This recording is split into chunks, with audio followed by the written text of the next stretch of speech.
High বন্ধুরা, welcome back to my channel Sumi's ব্লগে। তোমাদের অনেক অনেক ভালোবাসা। আশা করছি তোমরা সবাই খুব ভালো আছো আর আমি অনেক ভালো আছি। তো আজকে বাচ্চাদের একটু ছোট্ট আবদার, ওদের একটা ক্রিসমাস ট্রি বানিয়ে দিতে হবে। তো ছোটোখাটো করেই একটা ক্রিসমাস ট্রি বানানো হচ্ছে। ওদের সাথে কিছুটা মুহূর্ত কাটালে আমারও খুব ভালো লাগে।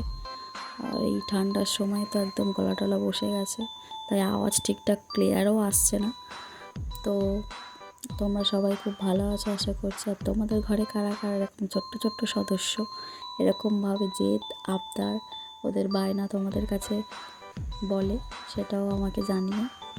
আর অনেক দিন পর পর ভিডিও বানাচ্ছি, কারণ সব সময় টাইম হয় না। তো এই জন্যই খুব মাঝে সাঝেই ভিডিওটা করি, যখন একটু টাইম পাই। তো দেখো ক্রিসমাস ট্রিটা কেমন হয়েছে, সবাই দেখে সবাই জানিও।